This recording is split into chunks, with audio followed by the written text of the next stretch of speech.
Alhamdulillah, hari ini hari Jumat, Jumat berkah. Hari ini kita akan pergi Jumatan. Sunah-sunahnya sebelum hari pelaksanaan sholat Jumat. 1. Baca Al-Quran dulu. 2. Zikir-zikir. 3. Sholat sunnah dahulu. Oke? Nanti kita akan tayangkan video Ustadz yang memberikan kajian di hari Jumat. Kenapa? Karena mungkin ada yang berhalangan hadir, mungkin lagi kerja nggak bisa ditinggal. Walaupun kalau laki-laki wajib hukumnya pergi sholat sunat, sholat Jumatan.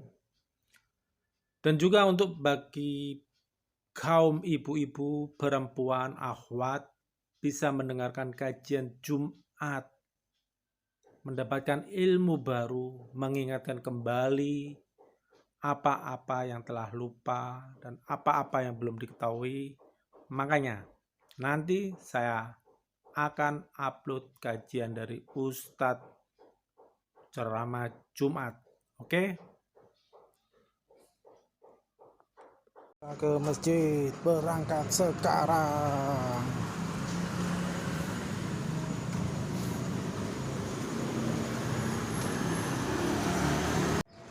Melewati jalan setapak untuk lebih cepat ke Masjid At-Taqwa.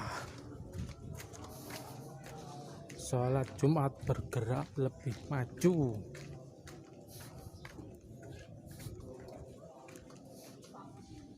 Bulan lalu masih 11.45, sekarang sudah 11.40 atau 11.35.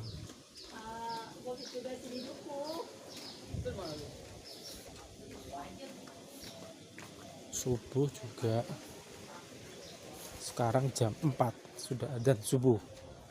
Kalau sebulan lalu masih jam 4:15. Waktu bergerak maju, waktu sholat.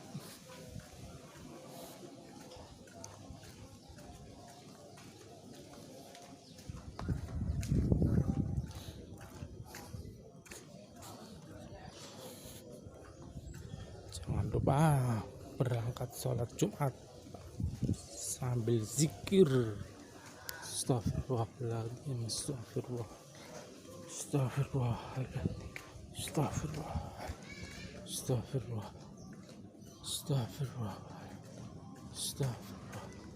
Halaman masjid sudah kelihatan, warna hijau pagernya.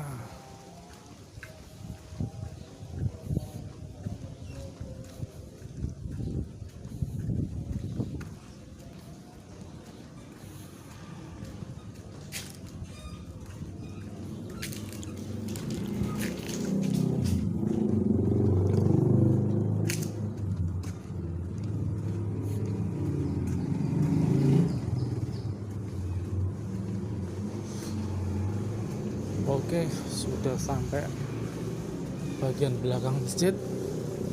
Saya akan masuk masjid dulu dan sholat sunnah dulu.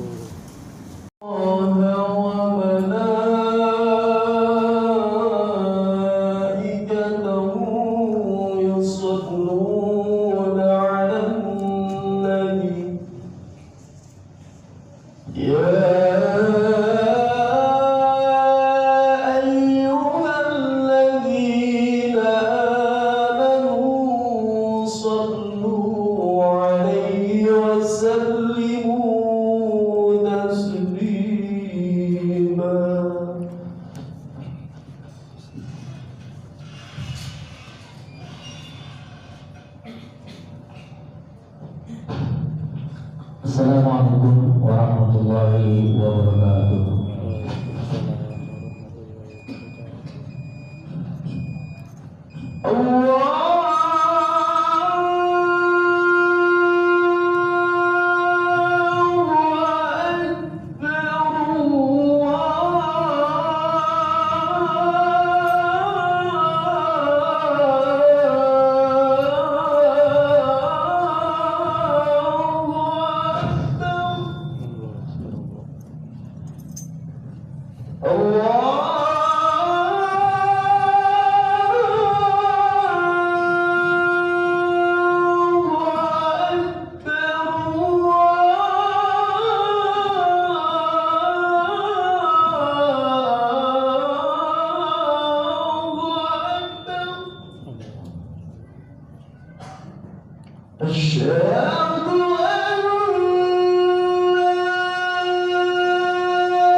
iman yang kita miliki ini berbalas dengan kehadiran malaikat yang memberikan kabar gembira untuk kita, yang memberikan dukungan kepada kita, yakni kita beristiqomah. Alladzina qalu rabbuna Allah tsumma istaqamu. Orang-orang yang mengatakan Rabb kami adalah Allah, atau orang-orang yang beriman kepada Allah tsumma istaqamu, kemudian mereka istiqomah, maka akan diturunkan tatanazzalu alaihimul malaikah, maka malaikat akan turun kepadanya seraya mengatakan alla takhafu wa la tahzanu, jangan takut, jangan sedih. Kalau ada bisikan-bisikan dalam hati kita bahwa kita tidak takut, tidak sedih, bahkan wa basyiru, bergembiralah kalian bil jannatil lati kuntum tu'adun, dengan surga yang Allah janjikan kepadamu, maka itu ada tanda bahwa iman kita iman disertai istiqomah. Semakin banyak persoalan hidup, beban hidup, beban kita bertambah.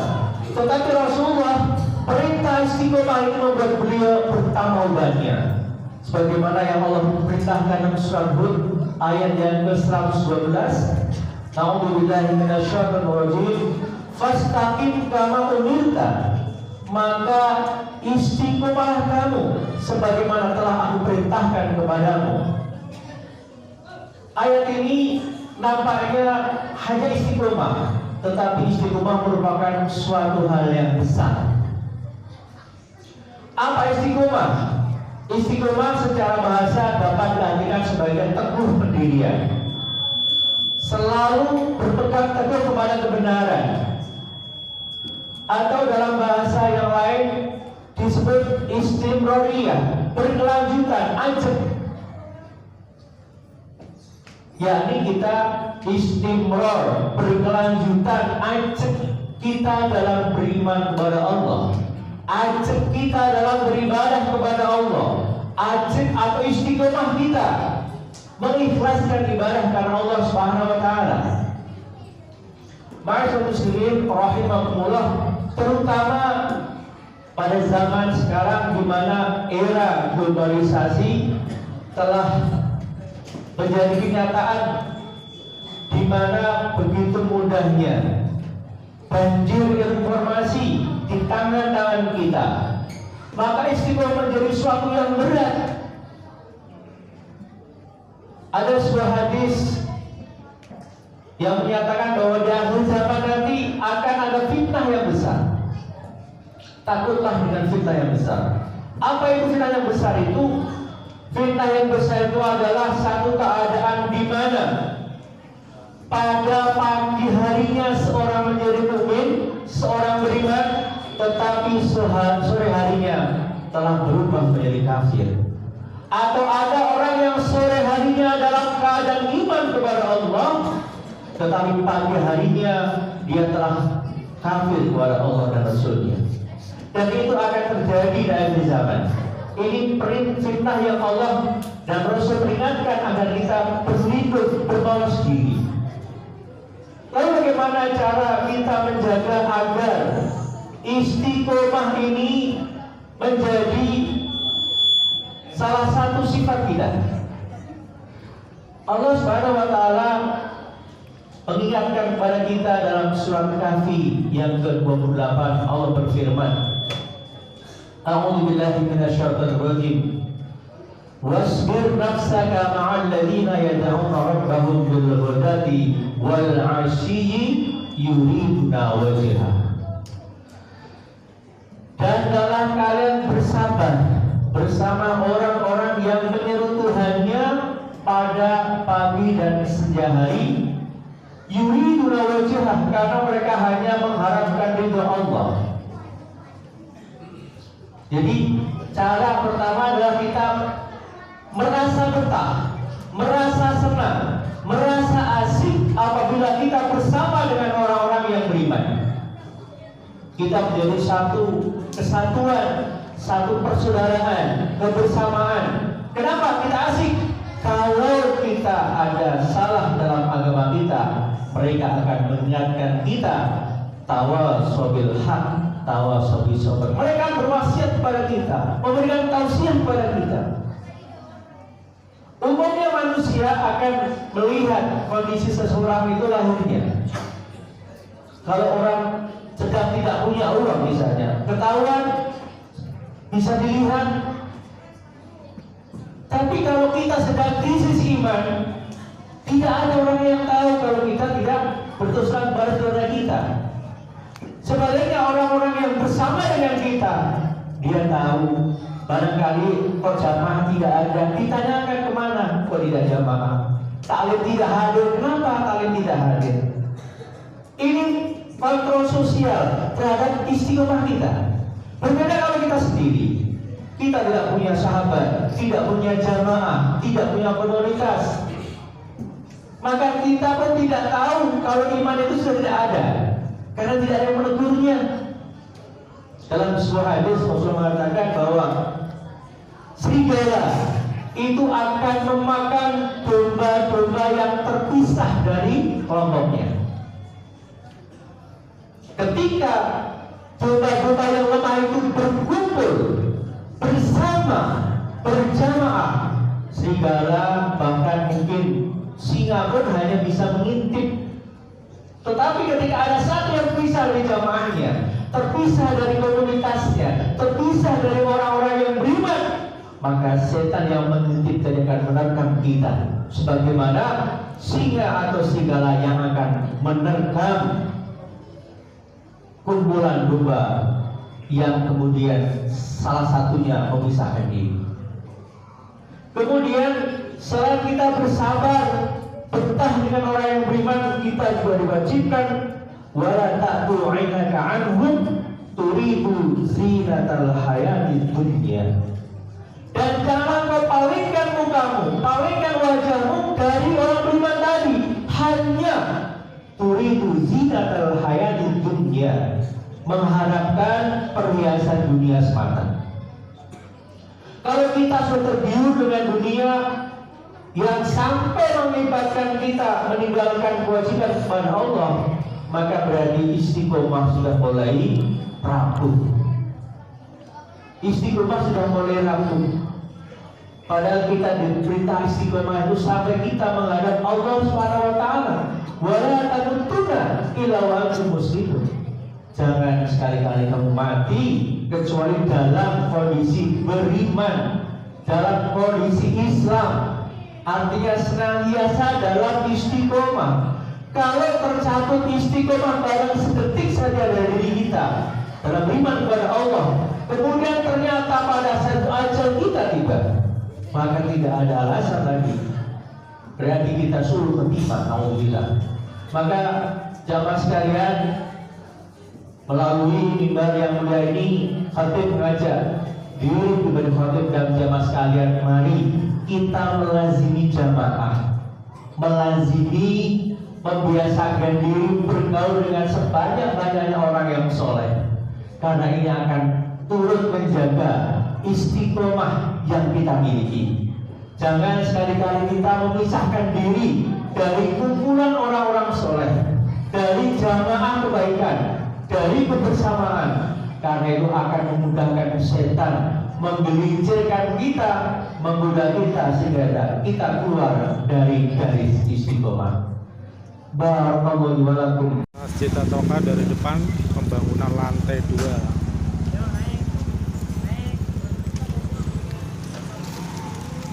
Muazin hari ini Ustadz Arif, sedangkan khotib adalah Ustadz Izkyarto, sarjana pendidikan.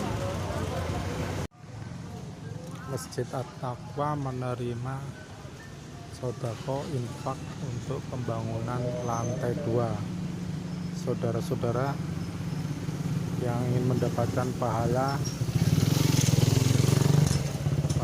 terus mengalir selama masjid digunakan sholat, ngaji, ibadahnya, pahalanya akan mengalir terus di dunia dan di akhirat. Semoga berkah, amin ya robbal alamin. Silakan untuk yang berinfak sodako langsung bisa ke Masjid At-Taqwa Pondok Hijau Bintaro.